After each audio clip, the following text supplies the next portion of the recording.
कोई कैंडल का ओपन नीचे और क्लोज ऊपर है तो उस कैंडल का कलर ग्रीन होता है और जनरली उसको बुलिश कैंडल माना जाता है। सेकेंड, जिस कैंडल का ओपन ऊपर और क्लोज नीचे होता है उसका कलर रेड होता है और जनरली उसको बेयरिश कैंडल माना जाता है। और हाई और लो इस डिस्टेंस को उस कैंडल का रेंज कहा जाता है। इतना बेसिक अगर आपको क्लियर है तो कोई भी कैंडल पैटर्न अगर आपके सामने बन रहा है तो अपने आप को हमेशा आप दो क्वेश्चन पूछोगे। फर्स्ट, उस कैंडल का टोटल रेंज के कंपैरिजन में उसका क्लोज कहाँ पर हो रहा है। सेकेंड, उस कैंडल का साइज अपने प्रीवियस कुछ रिसेंट कैंडल का कंपैरिजन में कैसा है। तो फर्स्ट क्वेश्चन को हम पहले देख लेते हैं। इस क्वेश्चन का आंसर से आप जान पाओगे उस कैंडल में प्राइस को कंट्रोल किसने किया, बायर्स या सेलर्स। जैसे इस कैंडल में आप देख सकते हो प्राइस यहाँ पे ओपन हुआ और थोड़ा नीचे जाने के बाद हाई यहाँ पे बनाया और हाई के थोड़ा ही नीचे ये क्लोज कर गया। तो कैंडल का टोटल रेंज के कंपैरिजन में क्लोज हुआ हाई के नजदीक। मतलब फर्स्ट क्वेश्चन का आंसर से हमें पता चल रहा है इस कैंडल में प्राइस को बायर ने कंट्रोल किया है क्योंकि इसका जो क्लोज है वो हाई के नजदीक है। अभी आप ये कैंडल को देखो, हो सकता है ये एक ग्रीन कैंडल मतलब बुलिश कैंडल, लेकिन टोटल रेंज के कंपैरिजन में अगर हम इसको देखें तो हम देख सकते हैं क्लोज हो रहा है टोटल रेंज के लो के आसपास। इसका मतलब इस कैंडल में प्राइस को कंट्रोल किया है सेलर्स। अभी आप ये दोनों कैंडल को देखो, इसमें एक बुलिश कैंडल और एक बेयरिश कैंडल, लेकिन दोनों ही अपने टोटल रेंज के कंपैरिजन में लगभग मिडिल पॉइंट के आसपास क्लोज किया है। मतलब इस कैंडल सेशन के दौरान ना तो बायर्स और ना सेलर्स प्राइस को कंट्रोल कर पाया।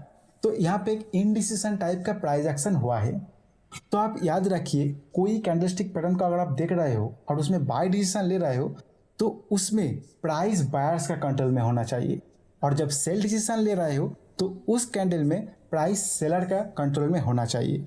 और जहां पर इनडिसीजन है मतलब प्राइस ना तो बायर्स के कंट्रोल में है और ना तो सेलर्स के कंट्रोल में, वहां पर कोई ट्रेड एंट्री नहीं बनता है। अभी आप कहोगे तो सिंगल कैंडलस्टिक पैटर्न था जिसका प्राइस एक्शन देख के रेंज निकल के हम बता सकते हैं कौन प्राइस को कंट्रोल कर रहा है, लेकिन दो तीन या उससे ज्यादा कैंडलस्टिक लेके जो पैटर्न बनता है उसमें क्या होगा।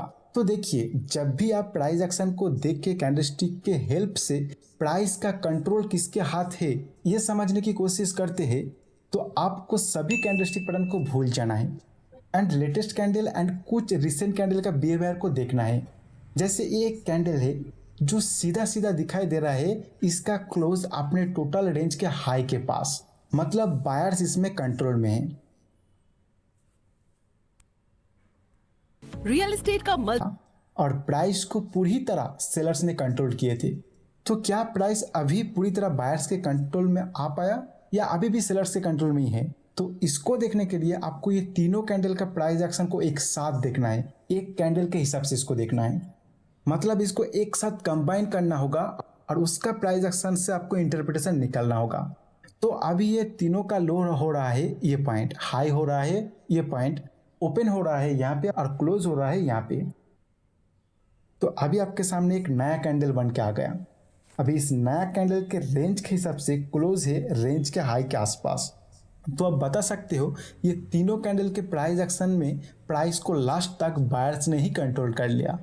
अभी आप एक पॉइंट यहाँ पे ध्यान दीजिए, ये जो तीनों कैंडल है इसको एक साथ मॉर्निंग स्टार कैंडलस्टिक पैटर्न कहा जाता है जो एक बुलिश सिग्नल को जनरेट करता है। लेकिन इस मेथड से आप इसका नाम जाने बिना ही प्राइस क्या कहना चाह रहा है इसका इंटरप्रिटेशन निकाल लिया है। दूसरा एक एग्जाम्पल में देखिए, आप ट्रेंड के दौरान एक स्ट्रॉन्ग बुलिश कैंडल बनता है जिसका प्राइस कंप्लीटली बायर्स का कंट्रोल में है। आप अगर याद कर पा रहे हो तो इसको बुलिश मारोवोजो कैंडलस्टिक पैटर्न कहते हैं, लेकिन हमें नाम से कोई लेना देना नहीं है। आप अभी इस कैंडल को देख के सोच रहे हो अगर नेक्स्ट कैंडल बुलिश कैंडल बने तो हम इसमें बाय करेंगे, और आगे जाके नेक्स्ट कैंडल एक छोटा सा बुलिश कैंडल बनता है तो इस सिचुएशन में आपको तुरंत बाय नहीं करना है, आपको ये दोनों को कंबाइन करके देखना है। तो इसका लो बन रहा है यहाँ पे, हाई यहाँ पे, ओपन यहाँ पे और क्लोज यहाँ, और क्लोज के हिसाब से आपको सीधा सीधा दिखाई दे रहा है इस दौरान प्राइस को सेलर कंट्रोल कर लिया। तो इस सिचुएशन में यहाँ पे कोई बाय ट्रेड नहीं बनता है। फिलहाल का प्राइस एक्शन को इस तरह स्टडी करने के बाद लग रहा है प्राइस यहाँ से रिवर्स हो जाने का चांस बहुत ज़्यादा है। अभी ये दोनों कैंडल मिल के कौन सा पैटर्न बन रहा है मुझे नहीं पता और इसको याद करने का ज़रूरत भी नहीं है। आप कैंडलस्टिक का प्राइस एक्शन को देख के बायर्स और सेलर्स का बिहेवियर को स्टडी करना जब सीख जाओगे तो कोई भी